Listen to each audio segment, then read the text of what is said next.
আমি লিখি না কি হবে? আমি লিখি না, তুমি লিখো না, সে লিখে না, সে লিখে না, সে লিখে না। আমি কি পড়াশোনা করি? আমি কি পড়াশোনা করি? তুমি কি পড়াশোনা করো? তুমি কি পড়াশোনা করো? সে কি পড়াশোনা করে? এবার 100 সাবজেক্ট নেন, আর যদি ভার্ব জানেন 100, তাহলে বাক্য হয়ে যাবে 10,000। কয়টা? তাহলে সিস্টেম একটা শিখবেন আর বাক্য বানাবেন হাজার হাজার। আসসালামু আলাইকুম my dear brothers and sisters. আজকে আমরা শিখব ভেরি ইন্টারেস্টিং একটা লেসন এন্ড ইম্পর্টেন্ট একটা লেসন, আর সেটা আমরা খুব মজার সাথে ইন্টারেস্টিং একটা ওয়েতে শেখার চেষ্টা করব। I hope that it will help you to speak fluently in present indefinite. হ্যাঁ, আমরা প্রেজেন্ট ইনডিফিনিট শিখতে যাচ্ছি আজকে। তাহলে কি শিখতে যাচ্ছি? Present indefinite. প্রেজেন্ট ইনডিফিনিট হচ্ছে বর্তমান নিয়ে আপনি যখন কথাবার্তা বলবেন তখন প্রেজেন্ট ইনডিফিনিট ব্যবহার করবেন। বুঝলাম ব্যাপারটা? ইংরেজিতে স্ট্রাকচারটা হচ্ছে সাবজেক্টের পর V1, যেটাকে আমরা শর্টকাটে V1 বলছি। এটাকে কেউ বলে বেস ফর্ম, কেউ বলে প্রেজেন্ট ফর্ম। কি বলে? বেস ফর্ম অথবা প্রেজেন্ট ফর্ম। এটাকে আমরা শর্টকাট ওয়েতে বলতে পারি V1। তাহলে subject V1, object and extension দিয়ে আপনি বাক্যটাকে বড় করতে পারেন। আমরা দেখেন কিভাবে শিখছি বা শিখাচ্ছি, আপনার এটা ভালো লাগবে এবং ব্রেন এটা সেট হবে খুব সহজে। আমার পর রিপিট করবেন সবাই, ওকে? এবং যারা দেখছেন তারাও একটু ট্রাই করবেন। আশা করি আপনি যদি 2-4-10 বছরও চেষ্টা করে থেকেছেন কিন্তু এটা আয়ত্ত হয়নি, আজকে কিছুটা হলেও আপনি স্বস্তির পাবেন। বলেন, আমি শিখি, আই লার্ন। তুমি শিখো, ইউ লার্ন।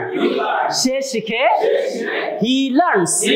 সে শিখে, হি লার্নস। তাহলে 3টা বাক্য বললাম আমরা পজিটিভ। এবার একটু এক চান্সে বলার চেষ্টা করব। আমি শিখি, আই লার্ন। তুমি শিখো, ইউ লার্ন। সে শিখে, হি লার্নস। বলেন, একসাথে বলবো আমরা। হ্যাঁ, আবার বলেন। আগে বাংলা বলবেন, পরে ইংলিশ বলেন। আমরা বাংলা দিয়ে ইংলিশটাকে শিখবো, then you will be satisfied. আপনি যে ইংলিশটা বলছেন সেটার বাংলা জানেন, এবং যে বাংলা বলছেন সেই বাংলার ইংরেজিটা আপনি করছেন, তাহলে আপনি সন্তুষ্ট হবেন। তাহলে যদি আমি এই শেখার জায়গায় এখন বলি চিন্তা করা, থিঙ্ক, তাহলে বলতে পারবো না? তাহলে বলেন তো, আমি চিন্তা করি কি হবে? আমি চিন্তা করি, তুমি চিন্তা করো, সে চিন্তা করে। এবার 3টা বাক্য বাংলা এবং ইংলিশ একসাথে বলবো আমরা। 1, 2, 3। এগেইন। অর্থাৎ আমি চিন্তা করি, আই থিঙ্ক। তুমি চিন্তা করো, ইউ থিঙ্ক। সে চিন্তা করে, হি থিঙ্কস। রিপিট করেন লাউডলি। Again. আচ্ছা, একটু বলি তো ভাইয়া। আমি চিন্তা করি, আই থিংক। তুমি চিন্তা করো, ইউ থিংক। সে হি থিংকস। বেশ, আপনি একটু কুক দিয়ে বলেন। আমি রান্না করি, আই কুক। তুমি রান্না করো, ইউ কুক। সে রান্না করে, হি কুকস। বেশ, হয়েছে না? আপনি যদি 50টা ভার্ব জানেন, এই 3টা সাবজেক্ট দিয়ে করেন, তাহলে বাক্য হয়ে যাবে 150। কটা হবে? 150। যদি আপনি 100 সাবজেক্ট নেন আর যদি ভার্ব জানেন 100, তাহলে বাক্য হয়ে যাবে 10,000। কয়টা?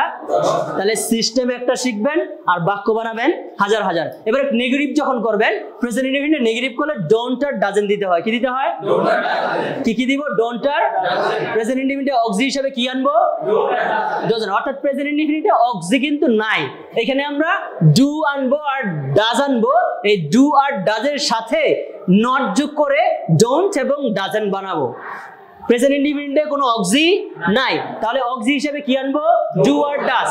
কি আনবো?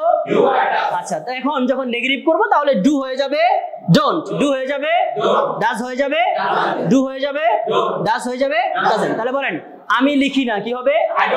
আমি লিখি না, তুমি লিখো না, সে লিখে না, সে লিখে না, সে লিখে না। তাহলে যদি বলি আমি রান্না করি না, তাহলে কি হবে? তুমি রান্না করো না, সে রান্না করে না। আমি পড়াশোনা করি না, আমি পড়াশোনা করি না, আমি পড়াশোনা করি না। তুমি পড়াশোনা করো না, তুমি পড়াশোনা করো না, তুমি পড়াশোনা করো না।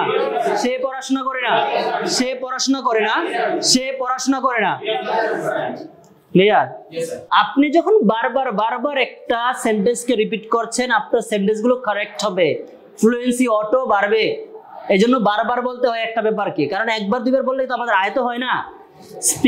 স্পিকিং ব্যাপারটা আলাদা, ভিন্ন, এটা বলেই আয়ত্ত করতে হয়। এবার যখন কোশ্চেন করবেন আপনি, কোশ্চেনের সময় অক্সি সাবের পূর্বে, সাবের পূর্বে কি দিব? তাহলে প্রেজেন্টের আমরা অক্সি কি পেলাম? প্রেজেন্টের অক্সি কি পেলাম? ডু আর ডাজ। এবার কোশ্চেন করলে তাহলে ডু আর ডাজটাকে সাবজেক্টের আগে নিয়ে আসবো। তাহলে যদি বলি আমি কি পড়াশোনা করি, তাহলে কি হবে? আমি কি পড়াশোনা করি? আমি কি পড়াশোনা করি? তুমি কি পড়াশোনা করো? তুমি কি পড়াশোনা করো? সে কি পড়াশোনা করে? এবার আমি কি রান্না করি? আমি কি রান্না করি? আমি কি রান্না করি? তুমি কি রান্না করো? তুমি কি রান্না করো? সে কি রান্না করে? সে কি রান্না করে? সে কি রান্না করে?